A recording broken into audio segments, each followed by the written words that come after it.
So a nice thing about the curvature perturbation as a way of keeping track of the evolution of cosmological fluctuations is that we know its value. We predict from inflation its value when it crosses outside the horizon. And then in most simple cosmological scenarios, it just remains constant during all this time before it re-enters the horizon.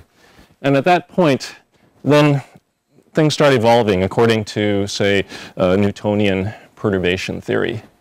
Or, well, you can use the relativistic cosmological perturbation theory to get more accurate results. And so that means that you know at a certain moment in time what its value is from inflation, and then you can just use ordinary classical perturbation theory to figure out how it's going to grow under the influence of gravity. And the second point, well, so I mentioned cosmological perturbation theory. So what I showed you yesterday about the quantum fluctuations of the inflaton, so that is a kind of a hand-wavy approach, and it was realized early on by Sasaki and then later Mukhanov that to do it rigorously, you really need to perturb the metric too. And the scalar fluctuations do not get quantized independently of the metric fluctuations, but you have to find a linear combination of those that's the real canonically normalized field variable. And so this is the rigorous approach. Fortunately, it gives the same answer as the less rigorous approach I showed you. Another thing I wanted to mention was that the sorts of perturbations we have been talking about, the standard ones from single field inflation, are known as adiabatic perturbations. And it means that you can think of them as being really perturbations in the temperature, and they lead to perturbations in the density, which for radiation, since radiation is t to the fourth, that would just be 4 times delta t over t for radiation. And since matter, like baryons or dark matter, goes like mass t cubed, it would be 3 times delta t over t for matter. And so it means that all species of radiation and matter are related to each other by this proportionality. So that's known as an adiabatic perturbation. But another possible fluctuation is ones where you don't let the density vary, but you just rearrange the relative densities of different species. So for instance, I could rearrange the amount of radiation and matter in the fluctuation such that delta n over n is 0, but I have relatively more radiation than matter. And that other kind is known as an entropy or an isocurvature perturbation. And I didn't talk about those because they're predicted to be 0 in the simplest models of single field inflation. But if you have if you have multi-field inflation where several inflaton fields are playing a role, then it's a generic prediction that you will get these kind of perturbations. And you don't want them to be prevalent because it turns out that they give a very different prediction for the CMB, the Doppler peaks, relative to, so the adiabatic ones, this is what we see. And if we had pure isocurvature modes of various kinds in the cold dark matter or neutrinos or I forget what the other one is, but you see that you get very different predictions. And so it means that the relative contribution of isocurvature perturbations is limited to be less than something like, so it has to be less than 7% of the total contribution to the density, to the fluctuations. An exception, you could have a situation where these are very prevalent early on, but could decay. So if you do this with a particle that decays, it can decay in such a way as to turn into an adiabatic perturbation. And there's an interesting mechanism called the curvaton mechanism, which allows that to be the primary source of the density perturbations. And in that way, you could liberate your inflation model from the direct constraints that we were talking about yesterday and get it in this alternative way, which was due to Leith and Wands. And of course, all the references are in my notes. I also wanted to just mention non-Gaussianity.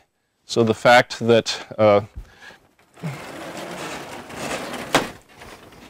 single field inflation predicts that these kinds of, so RK1, RK2, RK3, these are equal to 0 because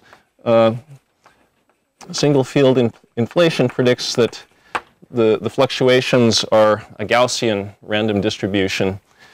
Well, I should say almost equal to 0 because this does arise at some level from higher powers of derivatives of the inflaton potential, but these are very small in slow roll inflation. It also arises because of the nonlinearity of gravity, but that's also very small. And so these contributions are much smaller than what's currently measurable. And well, now Planck just gets upper limits on the level of non-Gaussianity such that it's just not interesting from the point of view of single field inflation. And you have to build more complicated models of inflation in order to get non-Gaussianity at an observable level. But since there's no hint of it in the data yet, there's relatively little motivation to do that. I also wanted to mention, so we've only talked in terms of reheating about this very simple model of inflaton decay, perturbative decay.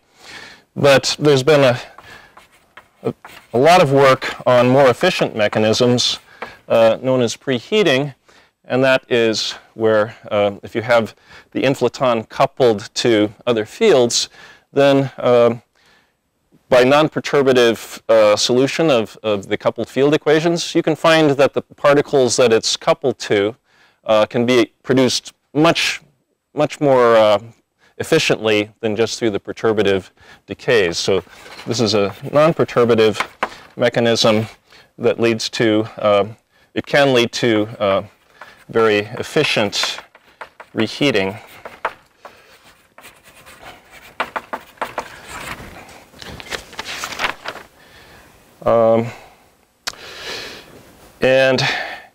The final thing I wanted to mention is that the same trick that was able to turn the Higgs field into a suitable inflaton candidate, that is the non-minimal coupling, that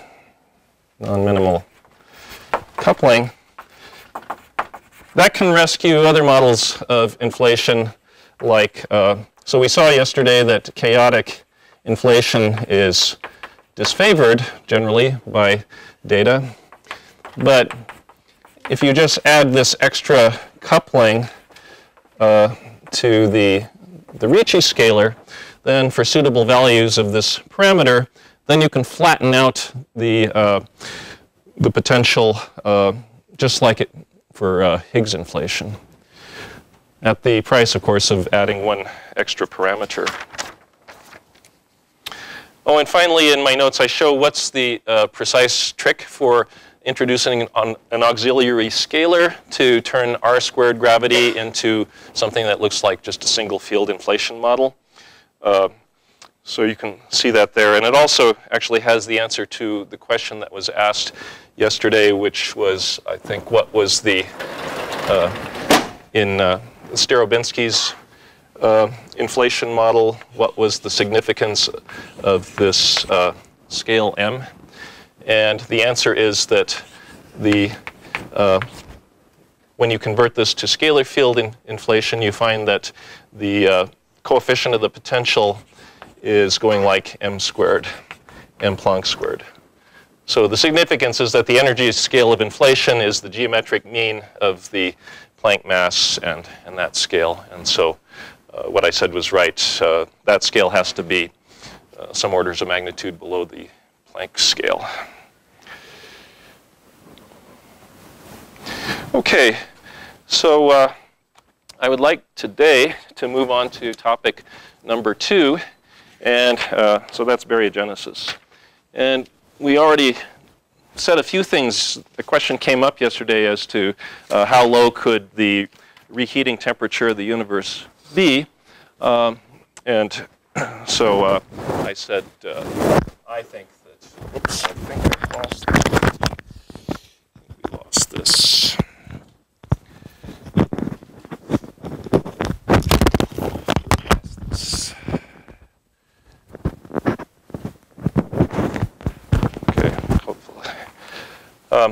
So I made an argument that I think it should be at least 100 GeV so that we could get baryogenesis. And so I'd like to tell you, tell you why 100 GeV. That probably won't come until to next lecture. We also heard from Patty Fox when he introduced BBN, what the value of the baryon asymmetry is. Well, let me take one step back. So if you go back to the very early universe, the most natural initial condition is to have equal numbers of particles and antiparticles. And of course, if some imbalance existed before inflation, it would have gotten wiped out during inflation. There are some efforts to try and get a baryon asymmetry during reheating. So it could happen right at the end of inflation, but that's a rather special situation. And so most of the mechanisms that people think about are ones that are happening well after inflation ended.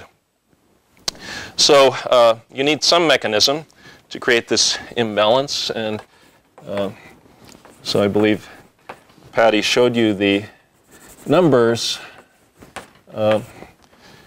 that the density of baryons minus antibaryons over photons, this is the eta parameter. So that's in a range 5.8 to 6.6 times 10 to the minus 10, which one can determine from BBN. But now with the CMB, which is also quite sensitive to this number, we get a better precision, which is compatible with this range from the CMB. Another way that's often convenient to express this is in terms of baryons over entropy. And so if you just compare the current entropy density of the universe to the photons, that's smaller by a factor of about 7. And of course, this is a convenient way to parameterize things because if you know the value today, then it's going to change not very much as you go back in the early universe to the extent that entropy is conserved. So, so if we know the value now, then we know what target we're looking for at the moment when we want to create it. So you've probably heard of Sakharov's laws, and Sakharov was quite prescient because in 1967 he pretty much enunciated what you needed. It wasn't laid out quite as clearly as we state them today, but all the elements were there.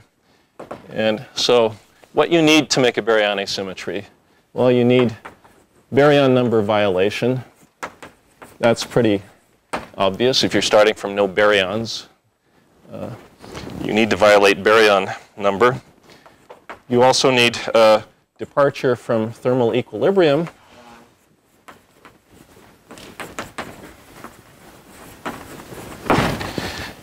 And the one that's less, well, we'll argue why, why it's more or less obvious. And you also need CP, actually CP and P violation.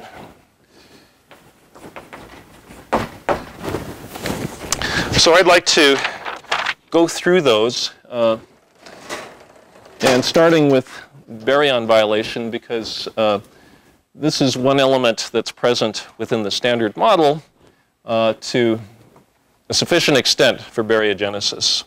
And so it's nice not to have to invoke more new physics than you need to in order to explain this. And so in the standard model, baryon number is violated by the triangle anomaly. So if I use this cross to denote the current let me use it to denote the divergence of the current for baryon number. And if I couple this to weak gauge bosons, then the anomaly is that this is equal to minus G SU2 squared over 64 pi squared epsilon mu nu rho sigma, and the weak gauge boson field strengths contracted with epsilon tensor. And that was found by 't Hooft in 1976. So it says that if you're in a background where the W boson field strength's non-vanishing, then baryon number is not conserved. And what is this baryon current explicitly? Since baryon number of quarks is 1/3, it's 1/3 the sum over all quark flavors of Q bar F gamma mu QF, just the Dirac current of the quarks. Now there's a long story about how precisely baryon number gets violated in the standard model, and it has to do with the non-trivial vacuum structure of SUN gauge theories. So we don't have time for that whole story, but one can illustrate the vacua of SU2 or SU3 gauge theory as having some kind of potential energy as a function of a topological number called Chern-Simons number. If you don't know it, don't worry about what it is. The important point is that we have these degenerate vacua, and it's possible to tunnel between them. And it turns out that every time you have one of these tunneling events, then baryon number is violated, and lepton number is violated. And it's violated, you can picture it as being due to something called a sphaleron, which is, it's a field configuration that consists of non-vanishing W bosons and Higgs field, which sits right at the top of one of these barriers. So you have to pass through that configuration in order to tunnel. And you can, it's a non-perturbative configuration, but you can picture it as being like a Feynman diagram, except I didn't want to draw so many here. And every time you have a sphaleron interaction, you create or destroy 9 left-handed quarks and 3 left-handed leptons, 1 from each generation. So you choose one element of the doublet from each generation in such a way that charge is conserved. And so this has the property that baryon number and lepton number changes by 3 units, the number of generations, every time you have one of these events. Now, as Tufts showed, this process is negligible at vanishing temperature, and the way one can do it is to find an instanton which interpolates between these two vacua and compute its action. And that instanton action, which governs the tunneling probability, it turns out to be 8 pi squared over g2 squared. So that's about 187. And so the rate of these baryon violating processes, the rate per unit volume, goes as a typical scale for the weak interaction. So the weak scale to the 4th times e to the minus s. So you see it's extremely suppressed. And I'll just raise this a little bit for you. And if we want to know how many of these events happened in the whole visible universe since the beginning of the universe, not accounting for the effects of finite temperature, then we would, sorry, this is, to be explicit, let me write this as gamma per unit volume. Then the number of events would be the Hubble length to the 4th, gamma over v. And if you plug in the numbers, you find 10 to the minus 25 decays. So this baryon violation in the standard model is completely irrelevant at 0 temperature. But something more interesting happens when we go to high temperature.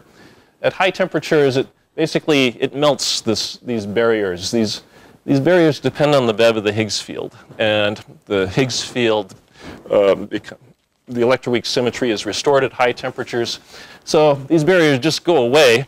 And then nothing is suppressing you from making these transitions except for, you have to make a field configuration that has the right topological properties.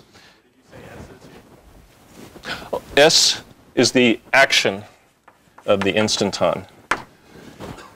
Yes? Is that H naught or is H evaluated at the time where this happens? I'm talking about today. So this is today. So I'm saying H naught to the minus 3, that's the size of the visible universe. H naught to the minus 1 is the age of the present universe. So I'm just saying, if we ignore finite temperature effects, that's what we would see. Yeah? At high temperatures, the SUN, theta structure of the SUN, is it still exist in the high temperatures also? Well, the existence, well, you could say that now everything becomes degenerate, but it's still possible to have these transitions that violate baryon number. And you pass through field configurations which are like sphelerons in that they have the same topological charge as the conventional spheleron, but now they're much more, say, fuzzy. They don't have such a definite structure. But in the normal vacuum temperatures also, we have the theta structure, right, for the SU3. That gives the anomaly.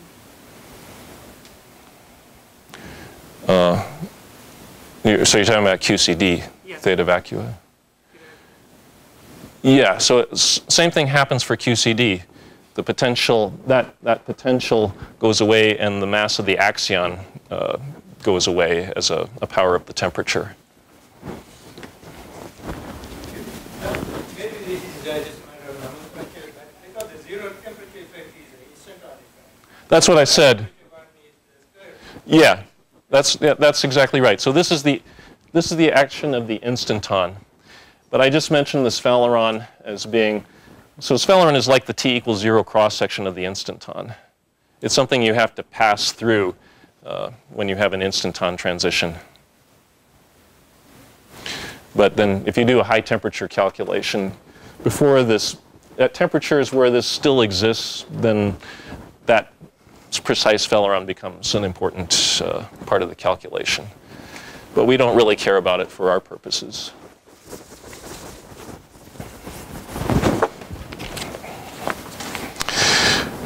So at high temperature, above the electroweak phase transition, then this rate per unit volume is only suppressed by the weak coupling constant. And numerically, it turns out to be, so it's been determined by lattice calculations by Guy Moore and collaborators quite precisely. So it's very close to 1 times 10 to the minus 6 temperature to the 4th. And now if you want to ask, when did these Faleron interactions come into equilibrium in the universe? Well, you have to decide what's a relevant volume. And so the most natural volume to consider is if you take V to be 1 over T cubed, so thermal volume where you have approximately 1 particle of each species in the plasma, then you find that this rate, then you find that, so gamma is then proportional to some number times T, which is a smaller power than the Hubble constant. And so you see that at very high temperatures, Falerons were out of equilibrium. They come into equilibrium at some temperature around 10 to the 13 GeV.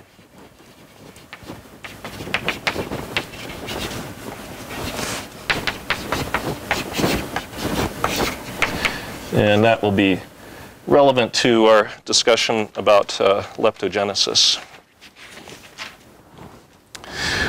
Okay, so that's a source of baryon violation in the standard model. I'll just mention a few other possibilities. And one of the first ones to be considered was going back to grand unified theories. And that was really the first model of baryogenesis worked out by Nanopoulos and Weinberg in 1979. And people really figured out a lot of things around that time. So in the SU5 grand unified theory, you have these gauge bosons that couple to leptons and baryons in a way that violates baryon number. So you have one set of gauge bosons called X, and they have couplings to leptons and quarks, or quarks and quarks. Notice this is conjugate, so this is like quark and quark, not QQ bar. And also other interactions between quarks and leptons. And if you just try to assign baryon and lepton number to these X bosons, you see there's no way to do it consistently. And in fact, I also want to mention there's another set of gauge bosons that have fewer couplings. I want to mention it because I'm going to use them for an example. So there's one called X prime, and it only has 2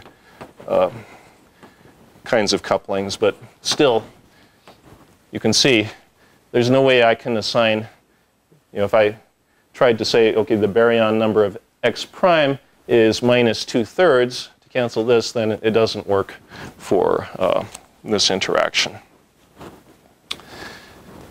And we'll come back to this example. Another example is in supersymmetry where R parity is violated. And one of the superpotential terms you could write down in that theory, it's the one that people call lambda double prime, is one involving the superfields of the right-handed superfields of the up, down, and down quarks. And so to turn that into a potential parameter, I can replace any one of these fields by its corresponding squark and the other two by the quarks. And, but they all carry the obvious baryon number. Well, people normally like to forbid these things to prevent proton decay. But if that's the only R-parity violating operator you write down, if you don't write down the ones that violate lepton number, then you see there's nothing for the proton to decay into in this theory. So that would still be allowed.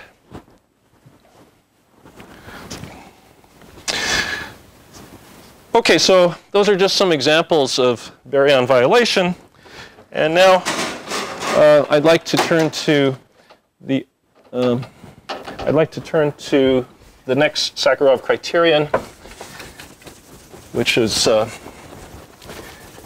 loss of thermal equilibrium.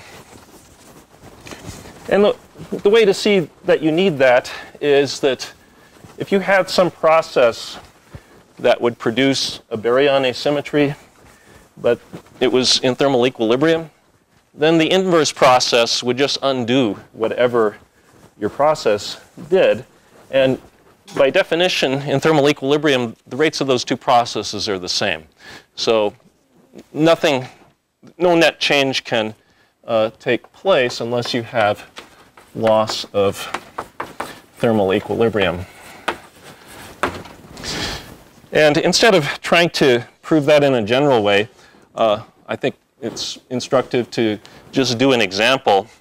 So I'm going to go back to the gut theory and talk about the example of out of equilibrium decay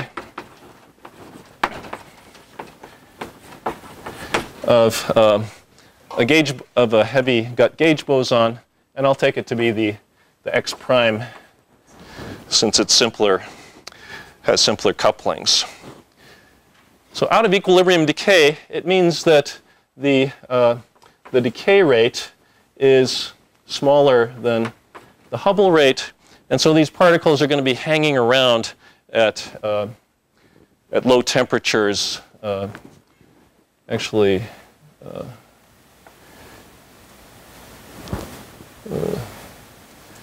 we want them hanging around at temperatures below their mass. But no, I guess gamma over h is sufficient. Anyway,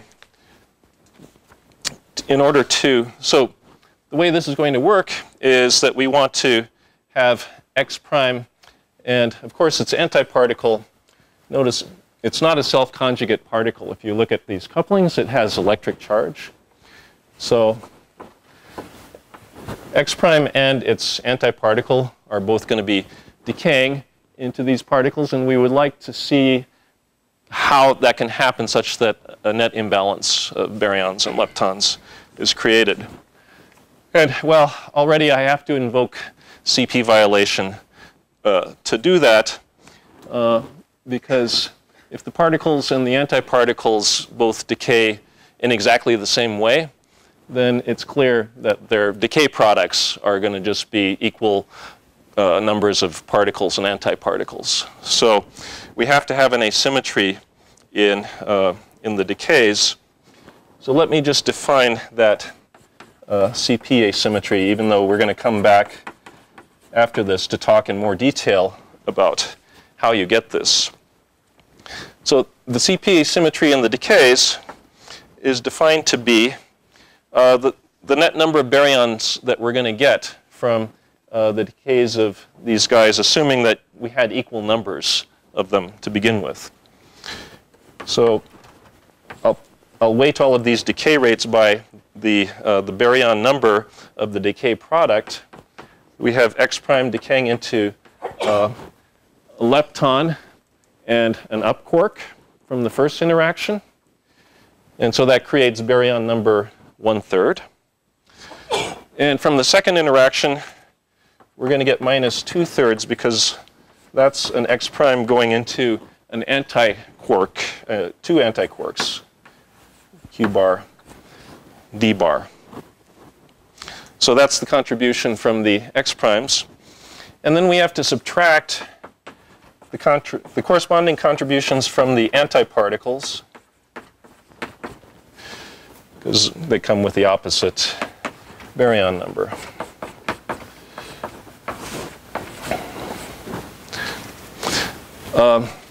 Okay, so that's the rate at which we're going to produce baryon number. And to get a dimensionless quantity, let's divide this by the total rate. So of gamma X prime going to anything, and its antiparticle. So that tells us the net number of baryons that we're going to get from the decay of an X prime or its antiparticle. Now the next thing we'd like to do is to write down a Boltzmann equation for that. So let me go over here.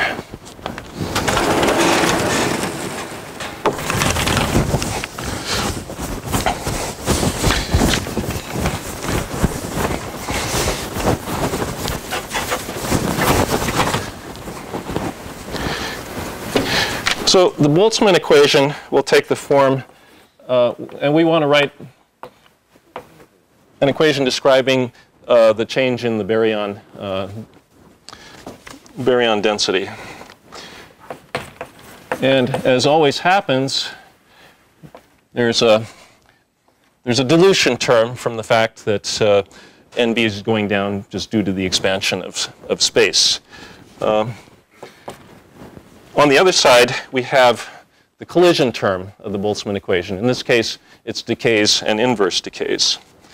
So each decay will give us epsilon number of baryons. And we have to weight that by the density of X prime and the density of X bar prime and the rate, the total rate of these things to decay. And CPT theorem tells us that X prime and its antiparticle decay with the same rate. So I don't have to write anything concerning gamma of X bar prime. Okay, that's the contribution from the decays. So I'll just denote it by this diagram. But of course, anything that could happen in one direction can happen in the other direction in the early universe. So we have to subtract that. And that's why this has to be out of equilibrium. These two things will exactly cancel each other if it's in equilibrium. But the way they do that at first looks kind of mysterious. So let me write this as a sum over all possible final states, y and z, and also over initial states, so X prime or its antiparticle. And I'll write the baryon number of the final state as by plus z. And then the probability of this happening will be proportional to each of the individual densities of those particles. And then we'll have a cross-section. So this will be the cross-section for producing a single gauge boson. So it's sigma y plus z goes to x or x bar times the relative velocity. And you look at that and you think, gee, these look so different from each other. How could they conspire to cancel just by being in thermal equilibrium? And to see that, it's instructive to go back to the fundamental formulation for the collision term. So the full collision term that includes both of those things. And I'll just write a little abbreviation for the Lorentz invariant phase space of each particle. I'll call it d pi. I think that's also what Kolb and Turner use. So that's d3p over 2 pi cubed square root of 2e. And then this collision term can be written as a product of over all the particles, initial or final. And then we have to integrate over all of their phase spaces. And now we have to write down the distribution functions. So let me call this particle 1. I'll call these particles 1, 2, and 3 here. So this term is proportional to the distribution function for particle 1. But we also get Fermi-Dirac suppression factors for the final states. So that's 1 minus F1, 1 minus F3. Those are the things that Patty told you we can ignore in the early universe. But we'll see in the case where we want to see how equilibrium makes this vanish, we can't ignore them. And then similarly, for the inverse decays, we have to subtract and we multiply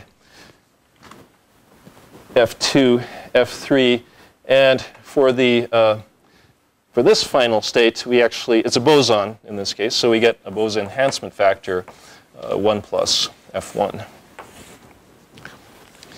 Previous term is not 1 minus F. Oh, sorry. Yeah.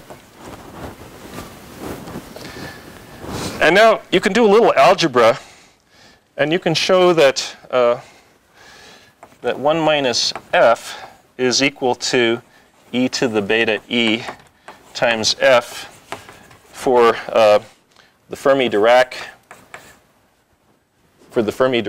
functions. And you can show that 1 plus F is equal to e to the beta e for the Bose-Einstein functions. And when you do that, then you get a bunch of cancellations in the square brackets.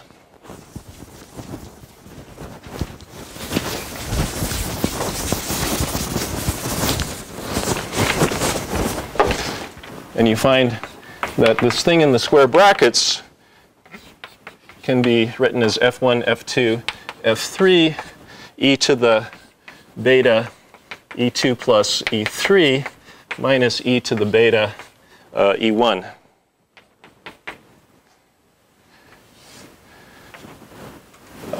And now you see that by energy conservation, this just vanishes.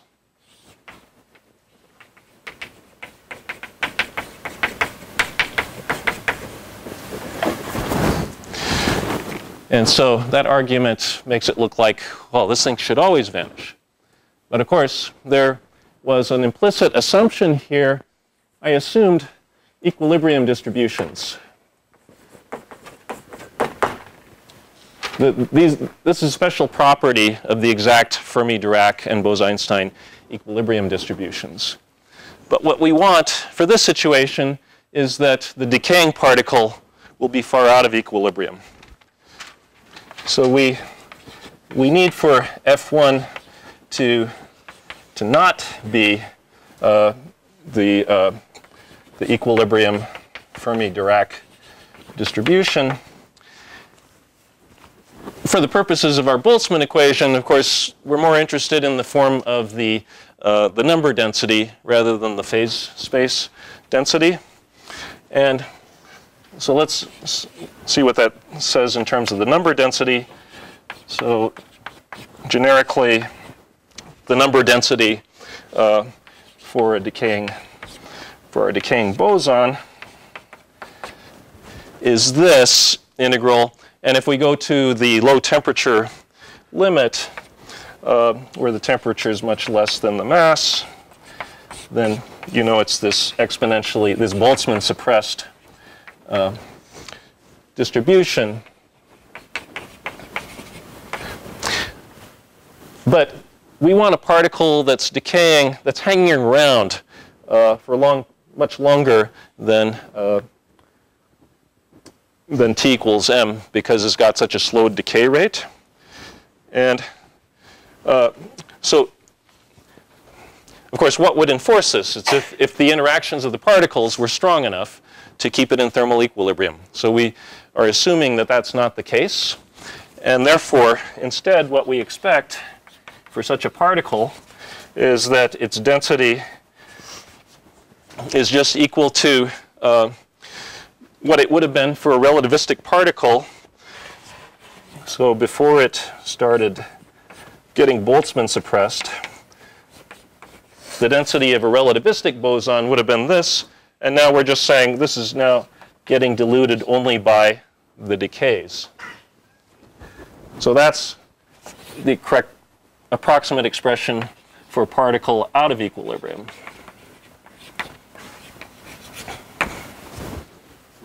And of course, for small decay rates, this is much bigger than this, and therefore therefore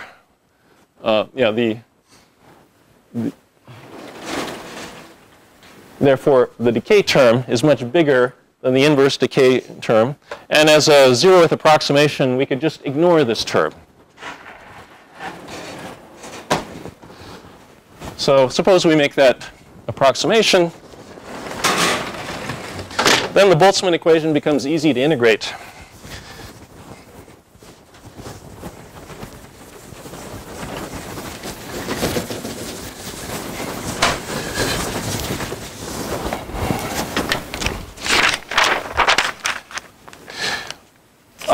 But as Patty was, yes?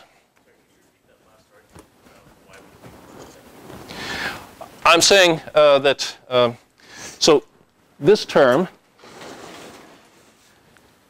let's see. Yeah, so I'm saying we know that this term is equal to this term when things are in equilibrium. And I just showed you what the first term looks like when it's in equilibrium. So that means the second term has this form.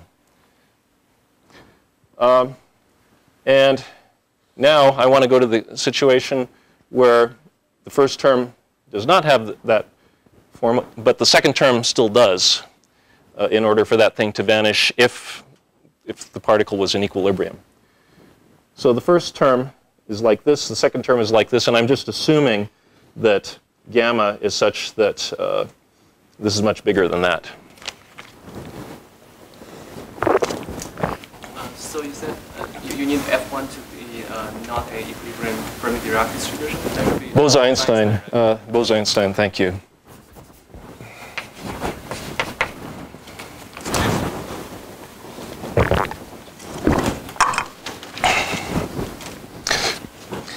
So as Patty showed us, the convenient way to frame the Boltzmann equation is not in terms of the number densities, but in terms of the abundance.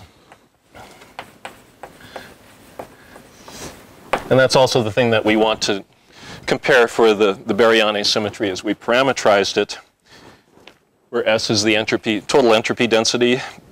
And so if you just divide both sides by S, well, one thing that's nice is that gets rid of the Hubble damping, the 3H, because this ratio now is not diluted by the expansion. So the Boltzmann equation simplifies to yb dot is approximately 2y x prime. So that's the abundance that of the x prime particles. And we just get e to the minus gamma t gamma epsilon.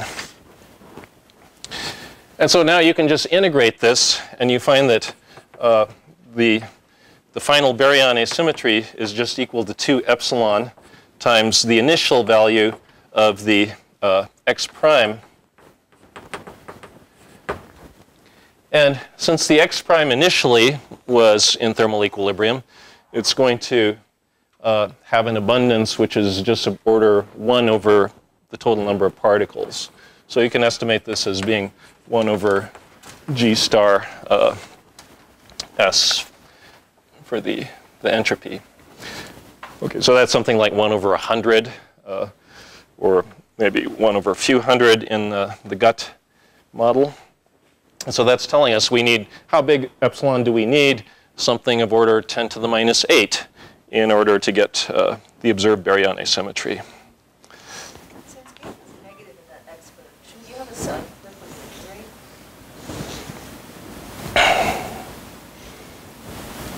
the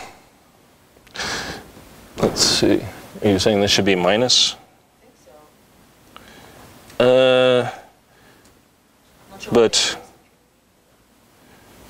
okay, I'll have to. Well, I'm not sure. I have to check, but it doesn't matter too much because we don't know. I mean, the overall sign of the baryon asymmetry, that's just a convention. If it was negative, then we would just rename the proton as the antiproton. Okay. Yeah. I'm a little confused over here. You say that out of equilibrium you need the number density to be called like the temperature cubic. Whose temperature? If you're not in thermal equilibrium, then it makes no sense to talk about the temperature of the baryons, right? That temperature is just the temperature of the thermal bath. Okay, so is there another coefficient, or is it another numerical coefficient, or is it exactly that? I mean, it seems funny that a fluid that is not in thermal equilibrium depends on the temperature of another bath that is not coupled. Yeah, so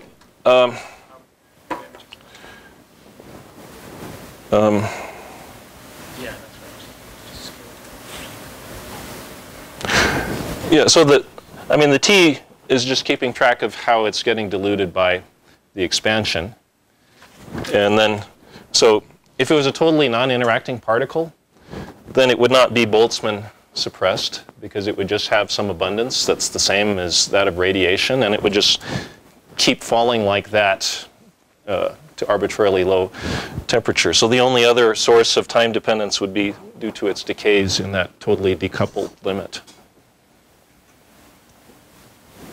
Would it be appropriate to say that it's still in kinetic equilibrium, but not, that there's no more number changing processes at this point? Yeah, I guess you could say that. Well, if that were the case, you would have a temperature and a chemical potential, but you would still have a Bose-Einstein. I mean, you're out of kinetic equilibrium, right?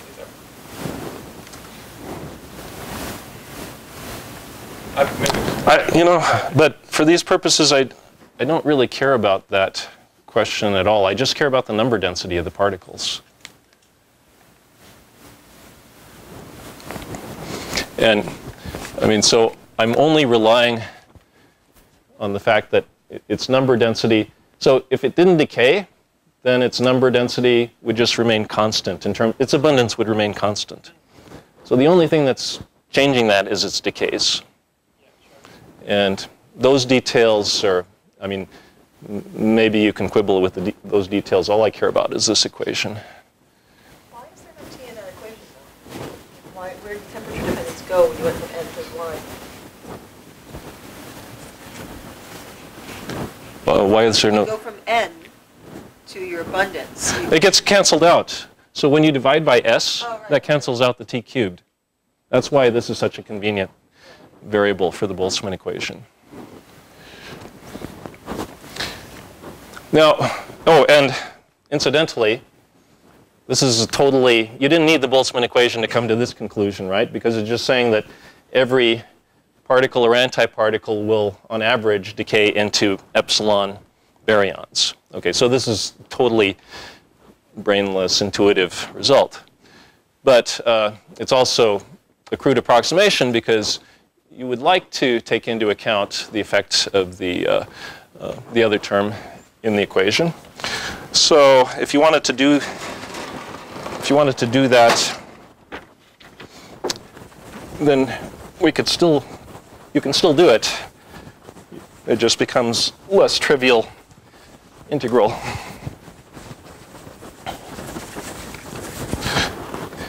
But well, we can do it here, actually. So if I don't want to make this approximation, then I can write down the full I can write down the full thing. So it would be 2 epsilon gamma y x prime of t. And then I know that the thing I'm subtracting has to exactly cancel this if this is in equilibrium. So that's the great power of this argument, because we know now a relatively simple expression that we can write to take this inverse decay into account. And that just involves the equilibrium number density of the particles. And this equilibrium abundance, you can approximate it as simply being, well, 1 over g star when the temperature is much greater, and m over t to the 3/2 e to the minus m over t over g star when t is less than m. So now I could just put that back into the equation and integrate. It's also convenient, as Patty, I believe, already showed you, to change the time variable for x. So let x equal m over t, and then change the time variable for dy dx equals whatever you need to do that change of variables. I'll just show you the final result because I'm leaving it for you as an exercise if you want to work it out yourself, that the final baryon asymmetry, when you include this washout, takes the form epsilon, the initial value of y chi prime like we had before. And we get gamma divided by the Hubble constant evaluated at temperature equal to the mass of the decaying particle. And then we get whatever we needed to cancel out those terms to agree with our previous estimate, minus a number which is of order 1. And the nice thing about this result is it shows you that what parametrically do you need in order to satisfy this out of equilibrium requirement. So it does, according to this, it does depend on the ratio of Hubble parameter to decay rate. You want that to be much bigger than order 1. Yes? Why is the Hubble parameter a function of mass? So what I mean by h of m, h of m is equal to h evaluated when the temperature is equal to the mass. And this expression also appears frequently when you solve the Boltzmann equation for freeze out of dark matter.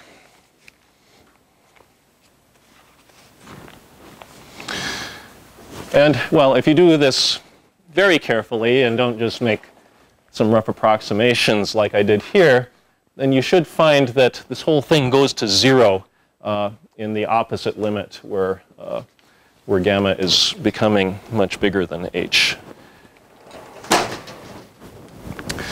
All right, so that's the out of equilibrium requirement illustrated. And finally, I want to talk about CP and P violation. Sorry, it's not CP and P, it's CP and C. So please correct what I said before. You don't care about parity violation, you care about the difference between particles and antiparticles, of course. And you need both, because if either one was not present, then that would force this epsilon asymmetry to be 0. So let me just remind you, what is the action of these symmetries, transformations on a Dirac particle? Under P, a Dirac particle, which I write in a chiral basis, as you would expect, left and right components get traded for each other, and the x dependence gets reversed. For C, so that turns out that we get psi going to minus sigma 2 psi right star and plus sigma 2 psi left star. And then for CP, you just combine those and you get psi going to minus sigma 2 psi left star and sigma 2 psi right star. That's acting on a Dirac fermion, whereas for the boson, the gauge boson, then parity just reverses the sign of the spatial components. Charge conjugation, it introduces an overall minus sign and complex conjugation, and then CP, of course, combines those.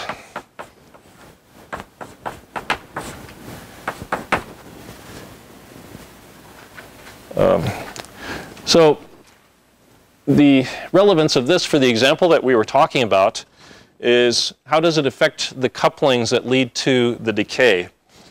And how can we see this epsilon asymmetry coming about? And so if we write those couplings out, we have some coupling constant. I'm going to write, actually, instead of the particular model that we were considering, I'm going to consider just a more toy model. Let's let X decay into some particles, psi and chi bar, which I'm going to consider to be left-handed.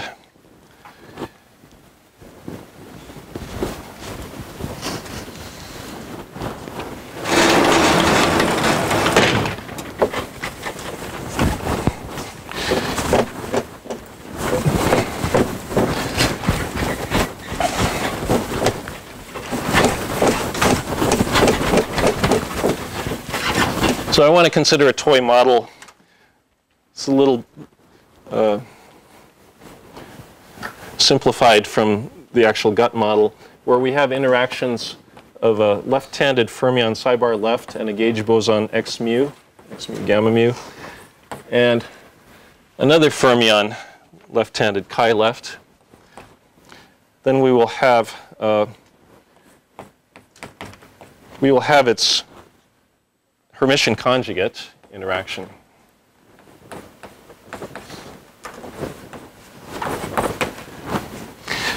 Now, if you apply those CP transformation properties, you find that this transforms into lambda chi bar left x dagger dot gamma psi left plus lambda star psi bar left x dot gamma chi left. That's under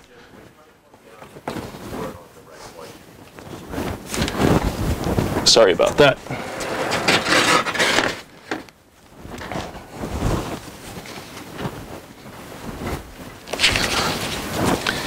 If you compare these two things, then you see that these would be equal to each other if the lambda coupling was real. So we need lambda not equal to lambda star to get CP violation. And so that's a generic requirement for CP violation. You want some complex coupling in the theory. And of course, that's exactly how it happens in the standard model. It's the couplings of the W boson to quarks which have a CP violating phase. However, if you just look at the decay rate for X goes to, so let's pick out one of these channels, and we have X decaying into psi chi bar, there's just one channel. And we have x bar decaying into psi bar chi. You see that we can't get any asymmetry here at tree level because these are both just going as the square of lambda. So even though it's a necessary requirement to have a complex coupling, we see that it's not sufficient. We need to do more. And what this is telling us is that the phase that's present in this coupling is not physically relevant. In fact, it can be removed by a field redefinition. So suppose lambda is equal to modulus lambda e to the I theta. And then you can see by looking at our interaction that if we just do a field redefinition on the X boson, which we can because it's clearly a charged field here. It's coupling to different fermions like the W boson does. We see that this just removes the phase from the interaction.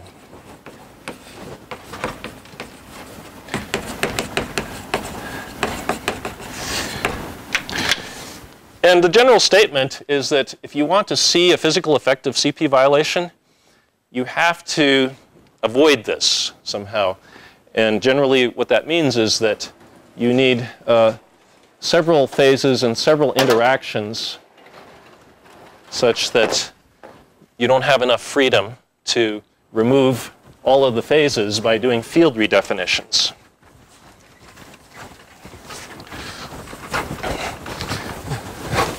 So let me show you an example. Or how do we fix up this theory in order to avoid that problem? We need to introduce several couplings and several interactions. So I'll introduce lambda 1 coupling to coupling x to psi bar and chi. And I'll introduce lambda 2, which couples x dagger to psi bar chi. So then you see, we better not think of this as being, of these things as being electrically charged, or that wouldn't be allowed. But in our general toy model scenario, there's nothing forbidding that. But that's not enough. It turns out we need to introduce another field, some complex. Actually, it doesn't have to be. Does it have to be complex? Some scalar coupling to psi bar left and psi bar left conjugate, and another coupling, similarly coupling this scalar to chi bar left and chi left conjugate. And you'll see why did I cook up something like that before? Yes? Is that second term supposed to be chi bar left? Chi bar left, psi left. No, I think it's as I wrote it. So the only thing I changed here was x goes to x star. And the reason I wrote this down is because the way you always get this epsilon asymmetry in out of equilibrium decays is by considering not only the tree level diagram, but a loop contribution. So if we want to know the decay into psi and chi bar, then of x, say, then we have the tree diagram. But with the interactions that I wrote down, we can also write a one loop contribution. So we have x, and now we can take the complex conjugate, the Hermitian conjugate of this interaction, and write lambda 2 star. And then in the loop, we will have psi bar chi, which is the opposite of those final states. But because of these new interactions that I wrote down, I can turn psi bar into a psi by exchange of scalar field. So there's a G1 star, and there's a G2. There's that diagram. There's also a diagram which is a self-energy diagram of the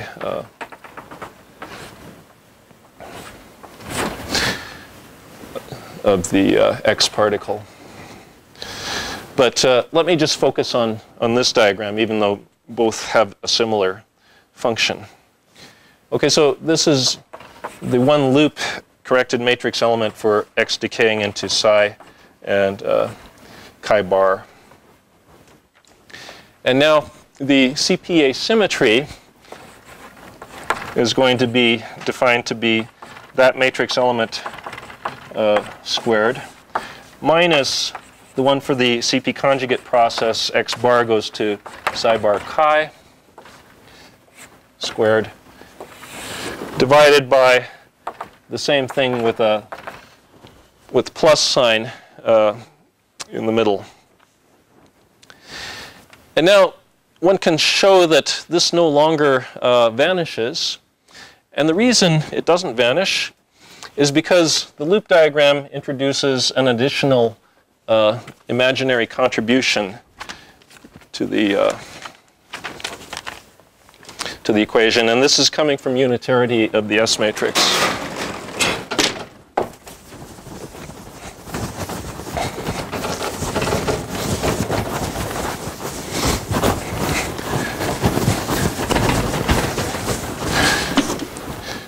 And so what, yes? You have lambda 2 is daggered in that second diagram, but not in the second term?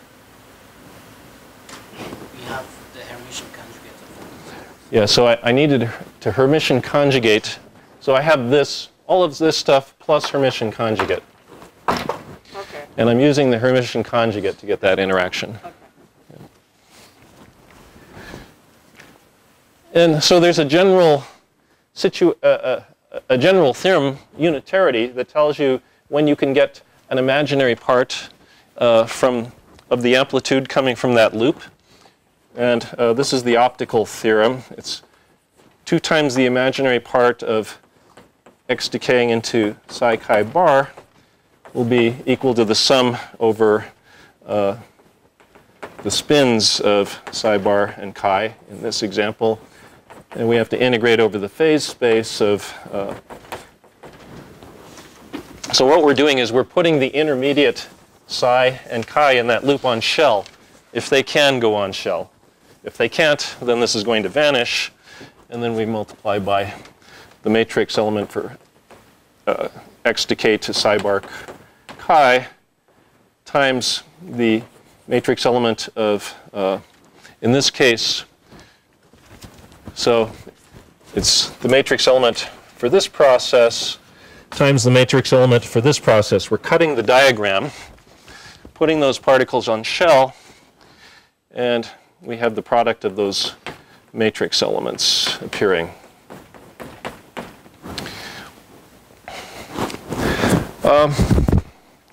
And so one can encode this statement from unitarity in a nice rule due to Kutkowski, which says in order to find this imaginary part of the amplitude, just replace any internal propagator that can go on shell. Actually, I have a picture here, don't I? Yeah, so here's a picture illustrating this Kutkowski procedure. You imagine cutting the diagram and extracting the imaginary part of the loop by taking any propagator that's on its mass shell, or that's being cut, and replacing it by something that puts it on its mass shell with positive energy. And so let me just show you how this gives us a non-vanishing epsilon schematically. So suppose that when we calculate this loop diagram, we find that the matrix element for x decaying into psi and chi bar is equal to the tree level contribution from lambda 1. I'm not going to write all the Dirac spinors. I'll just write the couplings. And then we see the loop goes like lambda 2 star, G1 star, G2 times some number that we get from doing the loop diagram, which will have a real part and an imaginary part. And we see that for the inverse process, x bar goes to psi bar chi. Well, that will be lambda 1 star.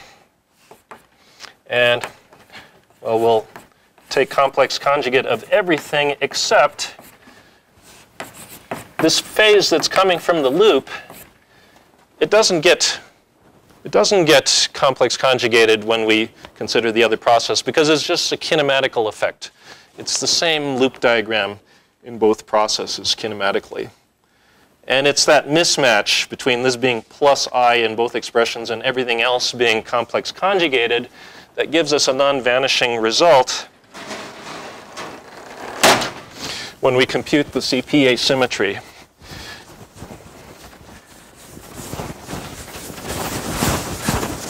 And so if you just take that expression and plug in to our expression for epsilon, what you get is 2 times IB lambda 1, lambda 2, G1, G2 star, minus its complex conjugate, divided by, for the bottom, we can ignore those small loop contributions and just keep the tree level.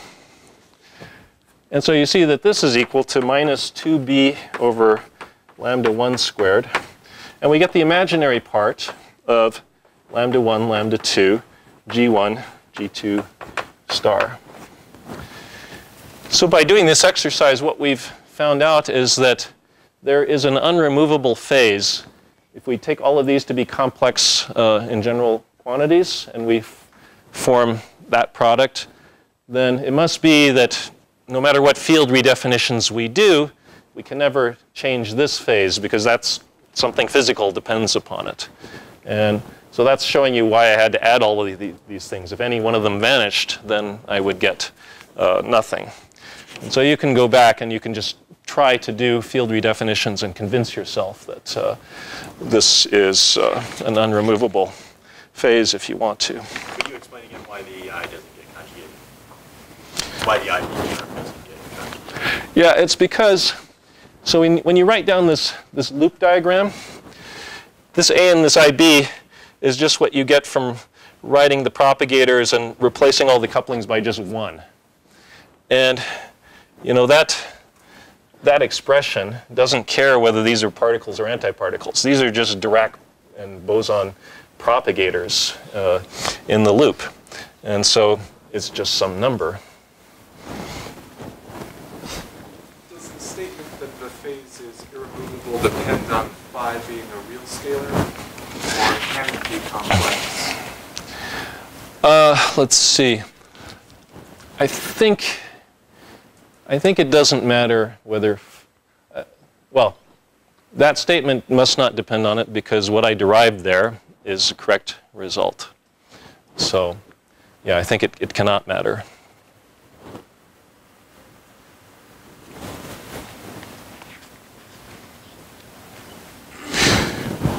Okay, I guess we can stop for coffee then.